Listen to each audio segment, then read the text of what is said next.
Maître Bernard Mengue, vous êtes un avocat célèbre, professionnel et qui a suffisamment d'expérience. Je voulais savoir ce qui se passe actuellement au Congo contre les Tutsis, les Banyamulenge et les Hema.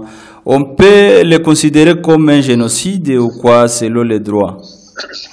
Alors écoutez, quand j'analyse la situation à l'est du Congo, telle qu'elle dérive ces dernières années, nous avons qualifié cela.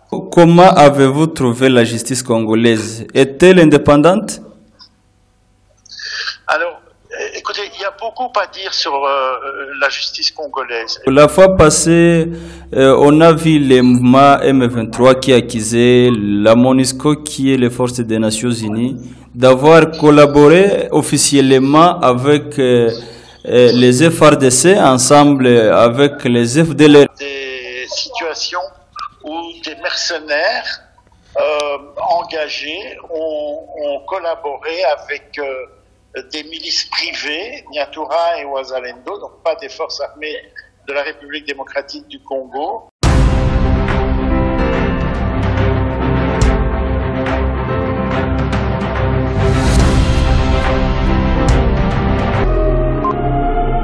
Salut, vous êtes les bienvenus, chers auditeurs et auditrices. Vous suivez la radio et télévision BMC. Mon nom, c'est journaliste Bonfils Gapangwa Mohumure.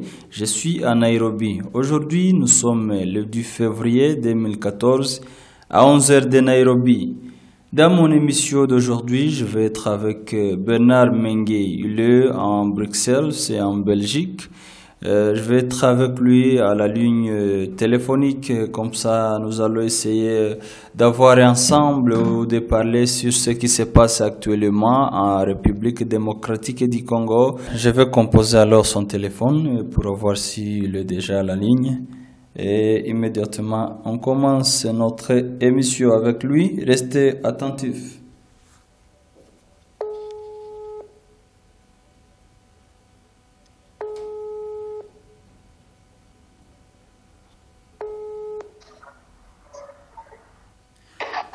Ah. Bonjour, Maître Bernard Mengue. Bonjour, vous allez bien? Oui, nous sommes bien. Je vous appelle à la radio et télévision BMC. Moi, c'est journaliste Bonfils. Oui. Je voulais rappeler nos auditeurs que vous êtes avocat au bureau de Bruxelles, membre du bureau de la Cour pénale internationale, et que vous travaillez avec les collectifs d'avocats des victimes Banyamulenge, Tutsi du Nord et Hema. Plusieurs sources renseignent que l'État congolais et l'État burundais sont derrière les attaques meurtrières Maï menées contre Banyamulenge et les Tutsi du Nord Kivu. En tant qu'avocat international, pensez-vous pouvoir mener les enquêtes pour élucider le rôle de ces États et éventuellement les traduire en justice? Alors, vous le dites très bien, nous sommes des avocats et nous ne sommes pas des hommes et des femmes politiques. Nous sommes des personnes qui travaillons pour créer des dossiers et avec ces dossiers à traire en justice les auteurs des crimes. Ce que nous avons constaté, notamment dans les discours de haine, et aussi en ce qui concerne un certain nombre de crimes qui sont commis par des Wazalendo et des milices Nyatura, c'est qu'il y a des personnes physiques à l'intérieur de l'appareil d'État congolais qui jouent un rôle négatif dans la recherche de la vérité.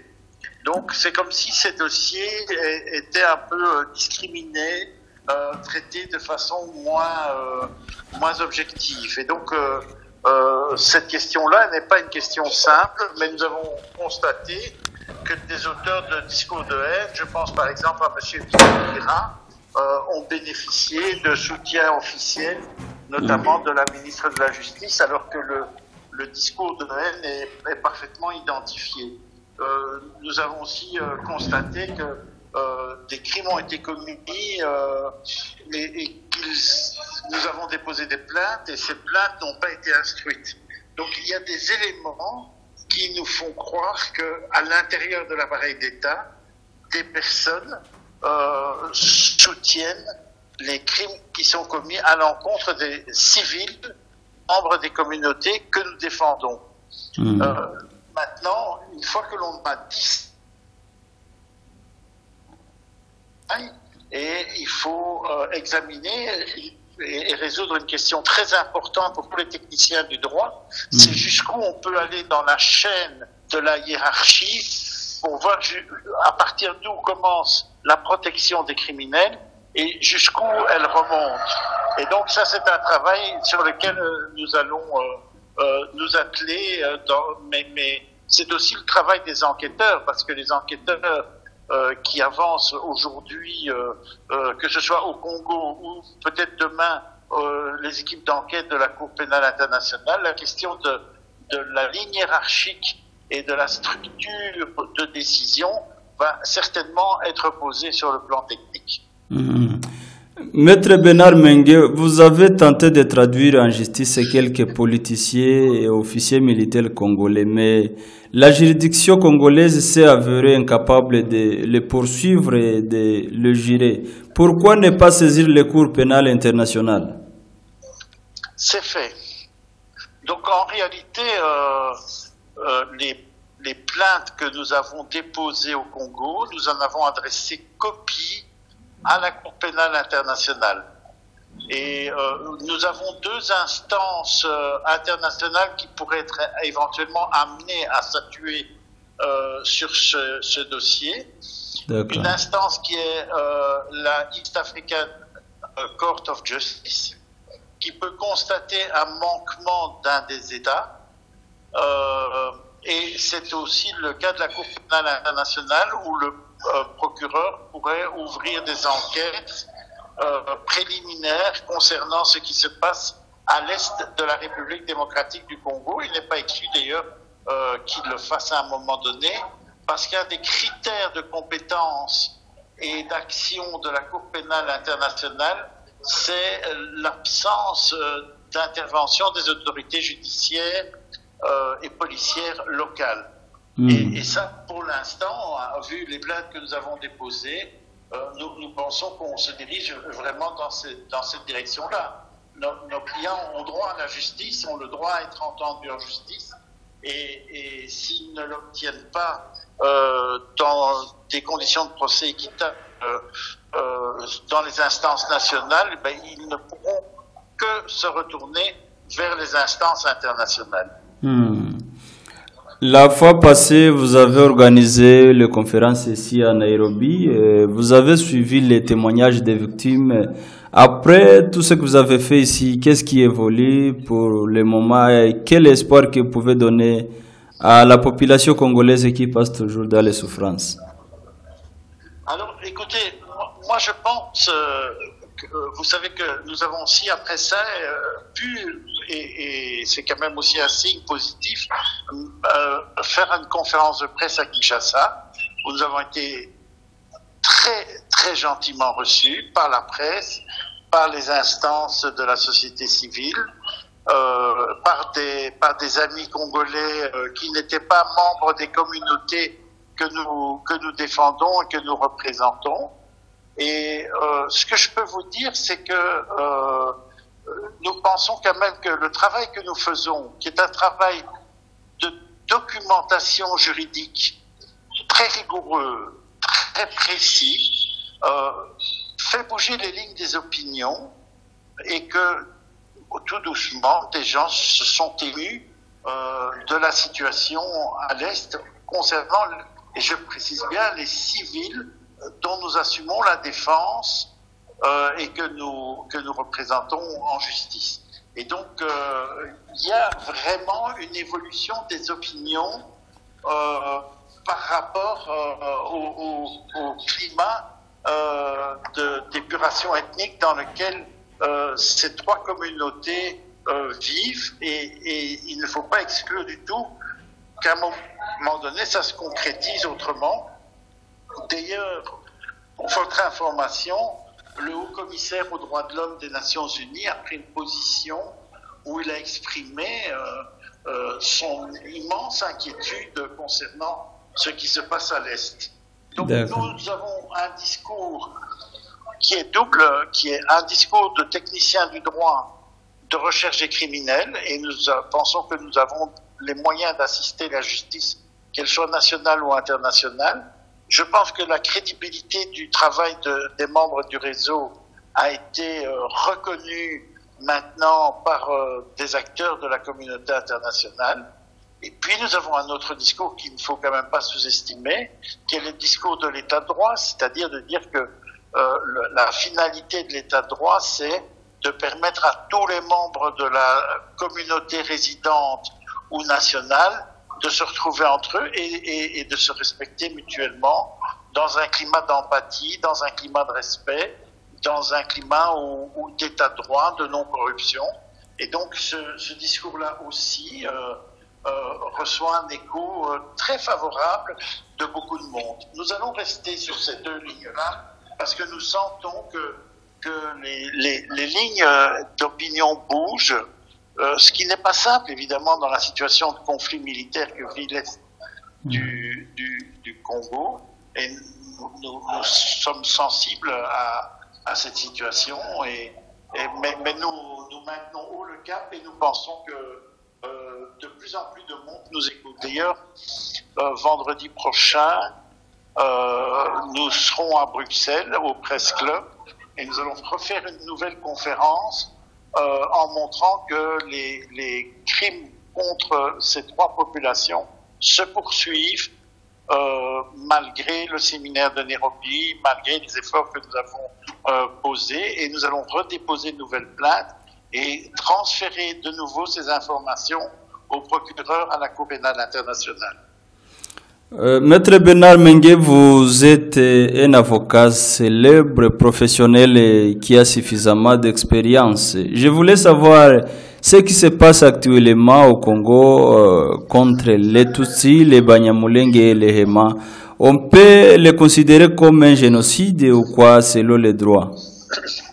Alors écoutez, quand j'analyse la situation à l'est du Congo telle qu'elle dérive ces dernières années, nous avons qualifié cela, nous comme professionnels du droit, comme une épuration ethnique massive qui prend les allures d'un génocide.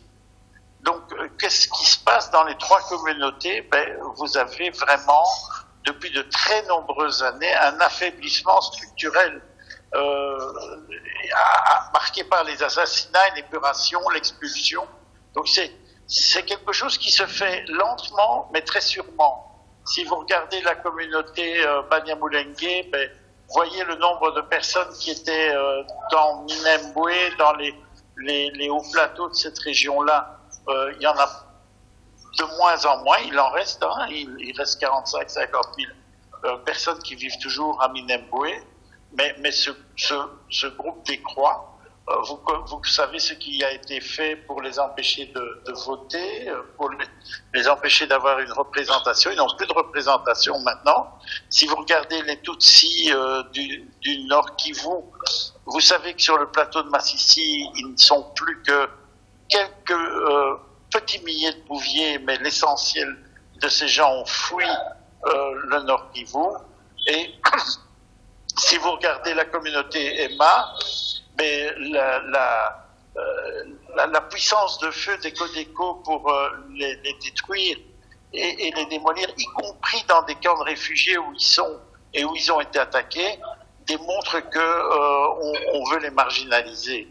Et c'est un travail à long terme. Donc la différence, c'est qu'actuellement, il n'y a pas d'explosion du type de ce qu'on a connu avec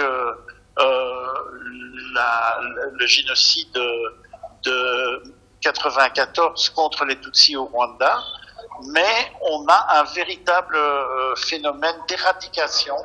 Moi, je compare souvent cette situation à celle des Indiens d'Amérique qui peuplaient les États-Unis et puis tout doucement dont il est resté quelques exemples dans des réserves, mais mais où il y a eu une véritable épuration de toute une communauté humaine sur un temps relativement long. On vit un peu le même type de situation concernant ces trois communautés à l'est du Congo, et évidemment le travail sur le respect de ces trois communautés est un des éléments essentiels pour la pacification de la région. Parce que vous savez, quand les gens sont désespérés, ils finissent toujours par prendre les armes. Et moi qui suis un homme de droit, j'espère vraiment qu'on puisse revenir à du dialogue, à du respect de l'état de droit, à du respect de la personne humaine. On ne touche pas aux cheveux d'un être humain. Voilà, c'est un principe fondateur de l'ordre de la vie dans les sociétés humaines. Comment avez-vous trouvé la justice congolaise? Est-elle indépendante? Alors, écoutez, il y a beaucoup à dire sur la justice congolaise. Je voudrais vous dire aussi que, comme professionnel du droit, j'ai toujours travaillé avec les structures en l'état où elles se trouvent, en essayant de les faire progresser. Ce qui est pour moi un problème majeur en République démocratique du Congo, c'est certainement la question de la corruption, qui fait que à un moment donné la décision du juge n'est plus indépendante. Ça, je crois que c'est un problème majeur. Un second problème qui est derrière ce débat de corruption, parce que l'argent abîme, hein, l'argent abîme tout, et c'est terrible dans le système judiciaire congolais. Il y a un deuxième élément, évidemment, c'est le fait que les systèmes d'enquête permettent une série de comportements malhonnêtes. Je l'ai vécu encore dans des dossiers récents où vraiment le citoyen congolais peut se dire, mais est-ce que réellement je suis devant un juge qui me protège au regard de la loi, ou bien est-ce que je suis devant un juge qui protège des intérêts privés qui sont plus puissants et où il y a plus d'argent? Et donc aujourd'hui, j'ai un jugement assez critique sur les cours et tribunaux congolais, tout en disant qu'à l'intérieur de l'appareil de justice, à l'intérieur de l'appareil policier, à l'intérieur des services de sécurité, il y a une série de personnes qui aimeraient bien que ça change, qui aimeraient bien qu'on revienne à une gestion plus rigoureuse. Et de ce point de vue-là, je trouve personnellement que ceux qui se targuent d'être la communauté internationale, donc les gens qui sont spécialistes, qui sont dans les ambassades, les gens qui sont aux Nations Unies, les gens qui sont au Comité des droits de l'homme, je ne comprends pas comment il n'y a pas de programme de coopération beaucoup plus exigeant, qui donne à la fois à l'appareil judiciaire congolais les moyens dont il a besoin, mais qui en même temps sont très exigeants au niveau de la qualité du travail à accomplir. Et sur ce plan-là, ce sera d'ailleurs quelque chose qui va être abordé vendredi prochain. Ne nous y trompons pas, il y a une complaisance de ce que j'appelle de la diplomatie de salon, ou de la diplomatie de la diplomatie de cinéma de pacotille qui doit s'arrêter. Il faut que l'interdépendance entre les États, l'interdépendance entre les personnes font qu'on ait vraiment un appui pour faire progresser les choses, et ça sans se prononcer sur les questions politiques. Évidemment que le leadership politique joue un rôle très important dans la mise en place d'un appareil judiciaire de qualité dans tous les États du monde d'ailleurs. Avant d'aller à la conclusion, je voulais aussi poser la question. La fois passée, on a vu les mouvements M23 qui accusaient la MONUSCO, qui est les forces des Nations Unies, d'avoir collaboré officiellement avec les FRDC, ensemble avec les FDLR qui sont considérés comme des génocidaires, que nous stipule le droit international sur ces actes qui est en train d'être perpétués par la MONUSCO? Vous posez une question très importante. Nous avons documenté par exemple des situations où des mercenaires engagés ont collaboré avec des milices privées, Nyatura et Ouazalendo, donc pas des forces armées de la République démocratique du Congo. Et cette coopération s'est faite alors que des preuves sont là que ces milices participent à des crimes, des assassinats, des tortures, des destructions de biens qui ont toutes les caractéristiques d'actes génocidaires. Et je le dis solennellement lors de votre interview, chaque mercenaire, je pèse mes mots, chaque mercenaire qui a posé des actes est identifié par nous. Et nous allons déposer des plaintes dans le pays de leur nationalité, parce que la responsabilité pénale, vous le savez, les critères de rattachement sont soit le lieu où le crime est commis, mais ça peut être aussi la nationalité de l'auteur du crime. Et donc, nous n'allons pas laisser passer ça. Ce sont des comportements qui sont excessivement graves. En ce qui concerne les membres des services des FARDC ou de l'ANR qui commettent des crimes, si ces crimes sont identifiés, et nous allons évidemment déposer des plaintes également, parce que faut-il le rappeler, la mission première des forces armées d'un pays et la mission première des forces de police, c'est la protection des individus, quels qu'ils soient.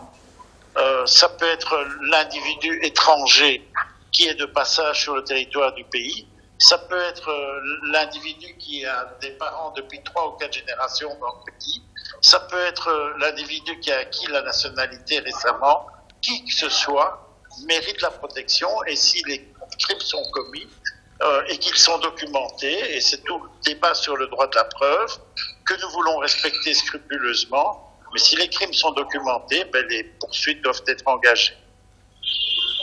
Quel est votre message avant de prendre la conclusion, Maître Bernard?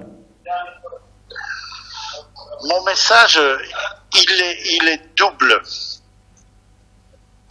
1, nous restons avec tout le collectif qui est derrière nous, tout le collectif, tous les avocats qui courageusement sont avec nous, nous restons des indécrottables de l'état de droit et des personnes soucieuses, sans concession, du respect des personnes humaines, et nous les défendrons. Et la justice est lente, mais elle finit toujours par donner des résultats. C'est-à-dire que les auteurs de crimes contre l'humanité qui sont imprescriptibles, dans 10 ans, dans 15 ans, dans 20 ans, quel que soit le moment, nous continuerons à les avoir en face de nous et essayer de les ramener en justice. Nous n'abandonnerons rien. Ça, c'est notre premier message. Notre deuxième message, qui est tout aussi fondamental, c'est de dire que ce qui fonde cet état de droit, ce qui fait la base même de l'état de droit que nous défendons, nous, auxiliaires de justice, c'est une société du respect de chacun, de la bienveillance. Une société où chaque être humain ait sa place de façon bienveillante, malgré tous les avatars de l'histoire. C'est-à-dire malgré ce qui s'est passé avec la période coloniale où on a déchiré les communautés africaines, malgré ce qui s'est passé avec la période postcoloniale, malgré ce qui s'est passé en 1994 au moment du génocide des Tutsis au Rwanda, malgré les conflits qui ont frappé, nous restons très attachés à une société de la bienveillance, du respect, et que nous disons à toutes les communautés présentes dans la région des Grands Lacs, qu'ils soient congolais, burundais, rwandais, ougandais, tanzanien, il y a un autre projet pour l'être humain. Et ça, c'est un enjeu fondamental. Et cet autre projet, il est porté par l'état de droit. C'est parce qu'il y a de l'état de droit qu'il y a autre chose de possible. Une fois que les gens déstructurent l'état de droit, c'est parce qu'ils veulent créer une société de la haine et derrière ça, peut-être s'approprier des richesses. Et donc, nous disons, derrière notre lutte pour la justice, nous avons aussi une lutte fondamentale pour un certain rapport à l'être humain, à son identité profonde, dans une société où certains aimeraient tellement se construire sur la haine du Tutsi. Merci, Maître Bernard Mengue, pour accepter notre invitation sur la radio et télévision BMC. Je vous souhaite une très belle journée. Merci, chers auditeurs, pour nous suivre. Je vous rappelle de vous abonner sur notre chaîne pour trouver facilement notre informations. Vous étiez avec moi, Bonfils Gapangwa. À bientôt.